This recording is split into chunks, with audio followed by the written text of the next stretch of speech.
네, 그 지금 메모가 3개, 4개의 버전이 있다고 했는데 지금 이것이 뭐 박선원 의원이 제출된 원본이고 이것은 홍정원이 검찰에 12월 11일 날 제출한 메모입니다.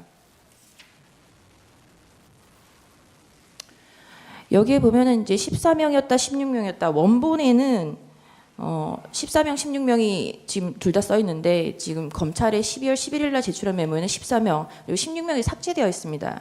이 당시 대통령에 대해서 탄핵에 대해서 발의가 되고 난 뒤에 한동훈에 대한 체포가 있었다. 김동연 판사에 대한 체포가 있었다. 명단이 10명이다. 15명이다. 16명이다. 계속해서 뭔가 어떠한 물적 증거는 없이 그런 것이다라는 기사들만 되어 있었고 비로소 11일 날 제출된 메모에서 지금 16명이 지워지고 이렇게 되어 있었는데 그렇다면 이 메모는 작출된 메모일 가능성이 크지 않나요? 그 메모의 그 신뢰성이나 그 정확도에 대해서 좀 따져볼 필요가 있지 않겠나 생각합니다. 네, 그리고 이것은 홍장원의 진술 조서입니다. 홍정원의 진술 조서 보면 이제 홍정원이 증인에게 보고를 하면서 대통령으로부터 전화를 받았습니다. 대통령님께 원장님이 미국 출장을 가셨는지 아셨나 봅니다라고 진술을 했다고 했고 증인의 진술 조서에도 보면은 홍정원이 보고를 하면서 원장님께서 해외에 계신다고 생각하여 대통령이 저에게 방첩사를 지원하라고 지시하셨다라고 해서 당시에 홍정원도 그리고 이때 보고를 받았던 증인도 증인이 미국으로 갔다고 착각을 해서 홍정원에게 전화를 했다라는 부분에 대해서는 인식의 차이가 없는 것 같은데 어떤가요? 그렇습니다. 그리고 이제 3일 8시에 대통령께서 다른 국무위원들한테 직접 전화를 해서 국무회의에 들어오라라고 했는데 증인에게 8시에 전화를 했다면 분명히 증인에게 직접 국무회의에 들어오라고 하려고 전화를 했었을 텐데 어딘가요? 여기입니다. 라고 해서 그냥 끊고 나서 그래서 증인이 미국에 있는 줄 알고 전화를 끊었고 대통령의 기억은 증인 여기 이제 조서에 통화를 했다고 하는 내용 그 부분에 대해서 증인이 국무회의장에 들어오니까 대통령께서 증인에게 아니 미국에 안 가셨어요? 라고 물었고 증인이 저 내일 떠납니다. 방금 미국 대사 선별 만찬을 했습니다. 라고 국무회의장에 들어오면서 했던 대화라고 기억을 하고 있습니다. 증인의 기억이 다를 가능성은 없나요? 그날 밤 모든 사람들의 기억이 아주 정확하게 좀 어렵습니다. 그래서 저는 기억나는 대로 진술을 했고 그게 그때가 아니고 다른 때에 말씀하신 거라고 물어보시면 또 생각을 해봐야 되겠습니다. 예. 네, 홍장원은 16강 여쭙겠습니다. 홍장원은 12월 3일 증인에게 방첩사를 지원하라고 했다라고 보고를 하면서 추가 지침을 달라. 내지는 최소한의 지침과 방향을 달라라고 했다는데 증인께서는 이게 계엄 사무와 관련된 업무라고 생각을 못하시고 그냥 일반적으로 이때까지 계속해서 얘기했던 방첩사를 지원하라라는 대통령의 말씀에 대한 워딩이라고 생각을 했던 건가요? 그러니까 이게 사실이 전혀 아닙니다. 그러니까 추가 지침을 달라 최소한의 지침은 주셔야죠라는 말을 하지 않았습니다. 추가 지침이라는 말은 그 앞에서 제 안색과 연결시켜서 얘기를 했고 이재명, 한동훈을 잡으러 다닐지 모릅니다. 지침을 주십시오라는 말이 연결되지 않았고 그런 말을 자체를 하지 않았습니다. 그럼 홍정원이 체포라는 워딩은 한 적이 없는 거죠? 네, 잡으러 다닐 것 같습니다라고 저는 기억합니다. 예, 홍정원이 맡은 1차장 산하에 국내 정치와 관련해서 체포를 할 조직과 권한이 있나요? 국정원이 수사권이 없기 때문에 체포할 수 있는 권한은 없고 체포 지원을 한다고 하면은 아마 2차장 산하가 좀 더 역량이 있을 것 같습니다. 그런 업무 지시를 할 거라면 대통령이 국무회에 참석했었던 증인에게 직접 하면 됐었을 텐데 굳이 독대를 한 적도 없고 따로 전화를 한 번도 한 적이 없는 홍장원에게 할 이유가 있나요? 저로서는 이유가 없을 것 같습니다. 증인 최근 변호사입니다. 잠시 묻겠습니다. 아까 메모지 있죠? 메모지. 네. 메모지를 보좌관이 볼 때는 하단 부분이 없었잖아요. 그렇습니다. 네, 보좌관은 저 명단이 뭔지 모르죠.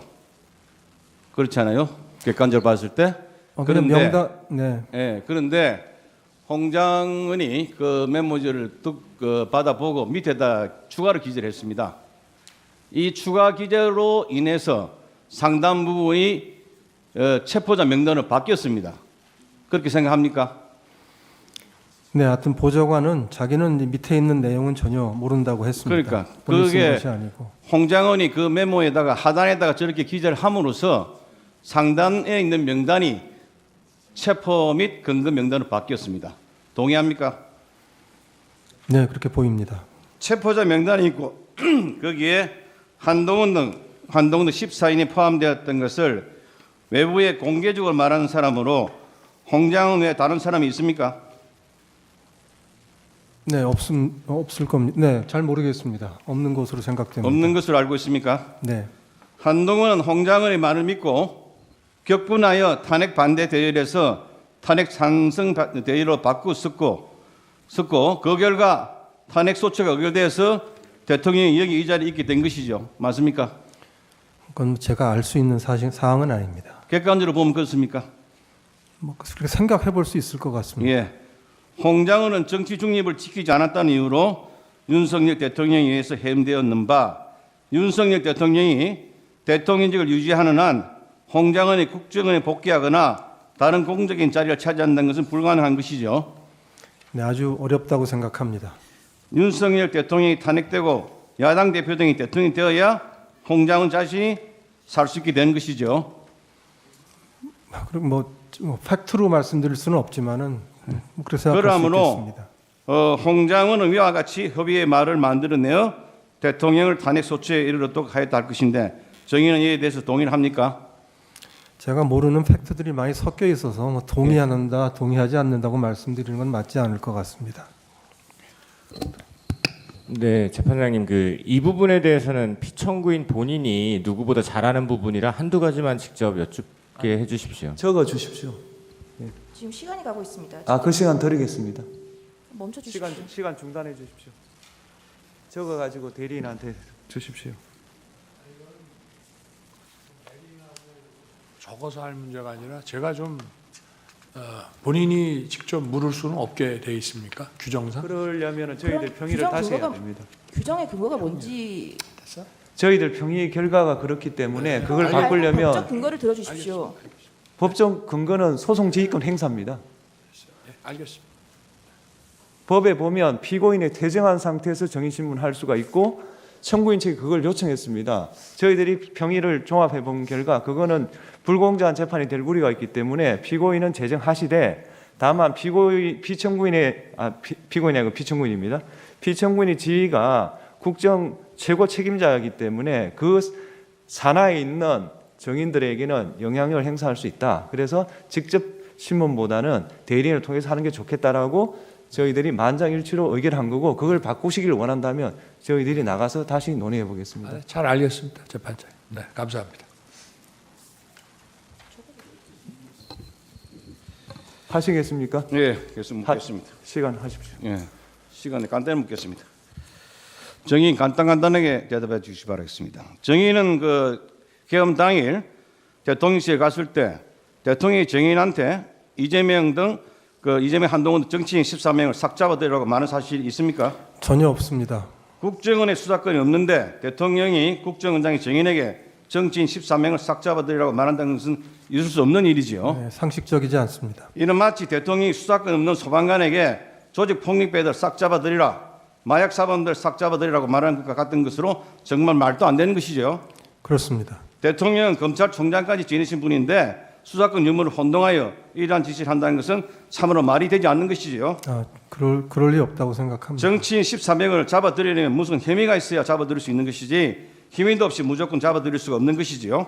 네, 그날 밤 대통령이 정인에게 국정원에 대공수사권을 줄 테니까 무슨 방첩사를 지원하라고 말한 사실이 있습니까? 전혀 없습니다. 국정원에 대공수사권이 주어지기 위해서는 국회가 법률로 가능토록 해야 하는 것이지 대통령이 대공수사권을 준다고 하여 줄 수 있는 것이 아니지요. 네, 이렇게 말도 안 되는 사항을 대통령이 정인에게 말할 수 없는 것으로 대통령이 이러한 사항을 국정원 일처장이 홍 장관에게 말한다는 것도 있을 수 없는 것이죠. 예, 좀 생각하기 어렵습니다. 2024년 12월 3일 23시 30분경에 국정원장 집무실에서 국정원 정거지 5인이 긴급회의를 하였는데 그때는 홍장과 대통령, 홍장과 여인은 간의 통화 모두 끝난 상태였습니다.